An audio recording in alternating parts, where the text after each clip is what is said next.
તમને શું લાગે છે ધ્યાન કેમ રોયો હશે? અને આ છે અમારા ઘરનો ક્રિએટિવ માણસ આદિત્યભાઈ. ટીવીમાં ફૂમતા કાકાના વિડીયો જોતા જોતા ધ્યાનના સ્કૂલનો પ્રોજેક્ટ બનાવે છે. પાછા ભાઈ એકલા તો કામ કરે નહીં, એટલે મને પણ બેસાડી દીધી કામ કરવા. હવે અમે ત્રણે ભેગા થઈને કામ કરીએ એટલે પ્રોજેક્ટ બનશે કે પછી. એટલામાં હું તો આવી ગઈ મારા અસલી કામ પર. કપડાનો ઢગલો જોઈને તો એવું લાગે છે કે આખું ગામ મને કપડાં ધોવા આપી ગયું છે. ત્યાં તો આદિત્યભાઈ ડોલ લઈને પ્રગટ થયા.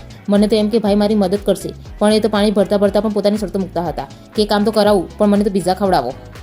કપડાં ધોઈને સૂકવવા એટલે જાણે દોરી પર સર્કસ કરવાનો. કપડાં સૂકવતા સૂકવતા હું પોતે જ સુકાઈ. આ બાજુ ધ્યાન જે ટીવીમાં જોવે એવી કોપી કરે. પેલા વિડીયોમાં માણસ ઠેકડા મારે તો આ ભાઈ સોફા પર ઠેકડા મારે, અને પછી શરૂ થાય રિમોટનું યુદ્ધ.